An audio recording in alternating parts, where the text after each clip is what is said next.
Hello, this is I Go Travel with Don Barnett. We are in Medicine Hat, Alberta, at the Medalta Pottery Center.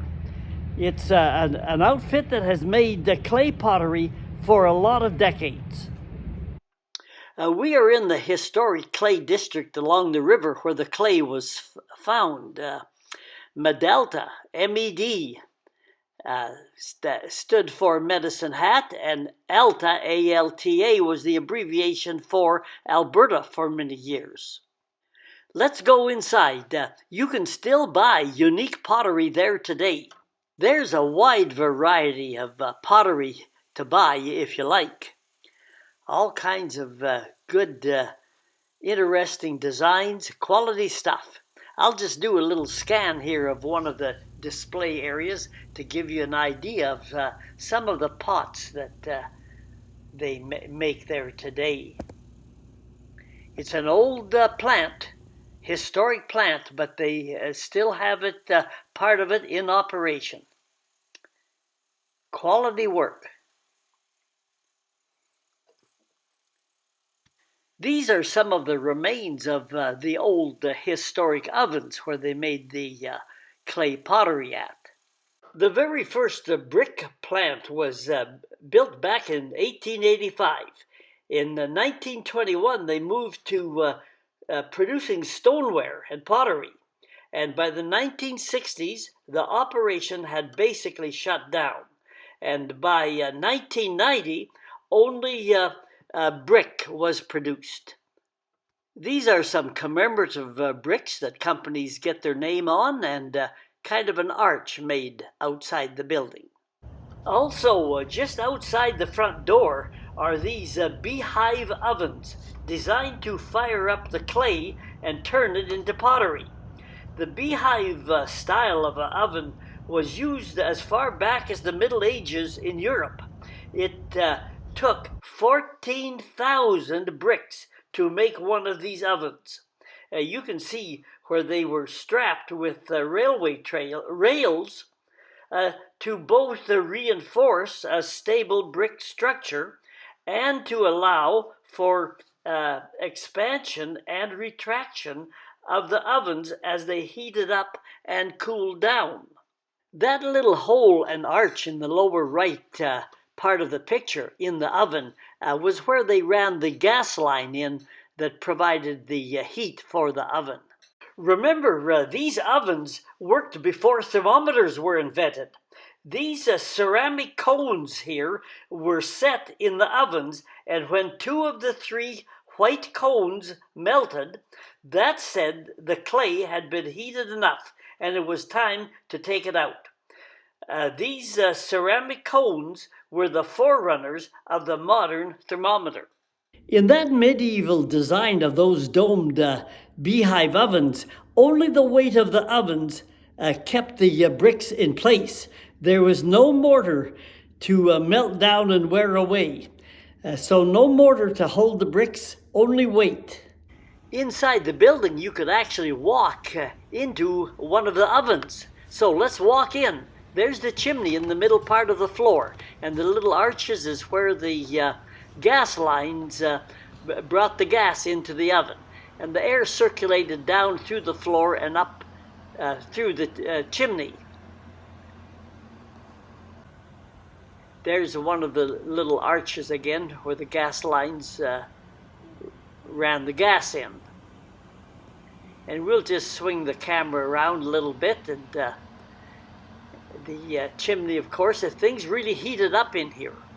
Over 1,300 degrees centigrade, enough to melt a penny. They were great storage vessels, and these were on display inside one of the kilns. The Plant Museum has quite a few historical pictures of people working in the plant, with men involved during and in the build-up reconstruction after the World Wars. Medalta started hiring women in the 1920s. Women had smaller hands and were better able to manually attach handles to cups and teapots, and later became involved in decorating and assembling the teapots. Men did the heavier work like moving and maintaining machinery, and also to carry the heavy stoneware. If they dropped it and it broke, they had to pay for it. Work conditions in the plant was not the best. Dust was continual from the clay material. Machines were noisy. Temperature inside often rose to 40 degrees centigrade. I don't know what all of these machines were used for, but belts and a lot of movement. It would be a dangerous place to have worked in too, with all of that moving machinery, belts and pulleys going on all the time. We'll just swing the camera back this way to give you a little better view of the place. During the war years, Medalta produced goods for the armed forces. Imagine the pots, dishware, and containers needed in mess halls, in ships, in hospitals, and even in prisoner of war camps. Besides, for the armed forces, pottery went into homes, institutions, and hotels. This is one of the big water boilers in the plant. There was lots of displays like these on the main floor. My grandmother used these things for pickling in the fall. Now the plant produced more than pottery, as it says here in the sign at the bottom there. Largest producers of some kind of sewer pipe and flue liner. And they produced things like porcelain insulators and ceramic building tiles at one time as well. This was another main display floor area. Very interesting to walk through it. A lot of stuff here. They had a lot of historic pictures on the walls everywhere, and they had exhibits like this guy here working at some kind of a machine. More pictures, more exhibits. This is guys working at a potter's wheel. I think one of these potter's wheels could crank out 4,000 bowls in a single day. Now that is production, and it was needed. This style of stoneware you're looking at, these stoneware crocks as they were called, were the staple and hallmark of the Medalta operation. They were hard and sturdy. They were waterproof. They were acid-proof.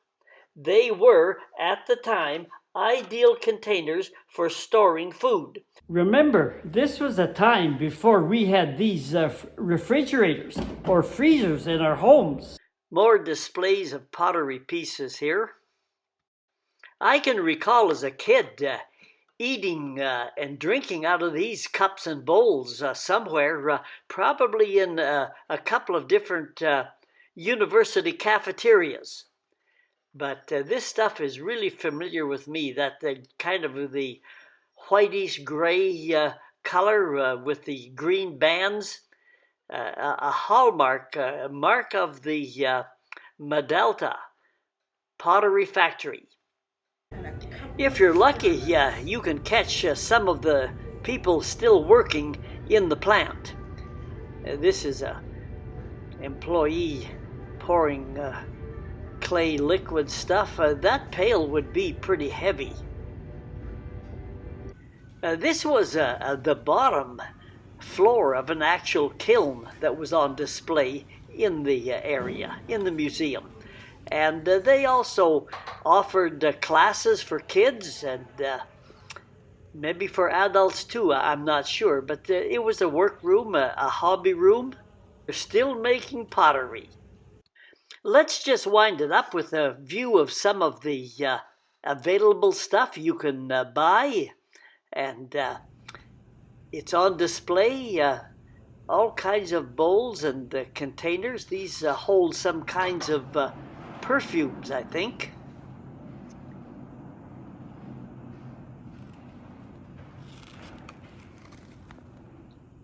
Very decorative things here. These are some pots that have some decoration painted on them. Good stuff. Interesting stuff. Well, I hope you enjoyed the Medalta Pottery Historic Site in Medicine Hat, Alberta. This is I Go Travel with Don Barnett. If you want to see more things and hear more stories as we roll around the country, just do what it says there in the blue in the middle part. Google at Don Barnett 5090 and click my name, and then hit the word playlists in the middle of the page and scroll down. You're on YouTube, and each playlist contains several travel videos. If you hit the subscribe button, that will tell you when we're putting more videos on the internet.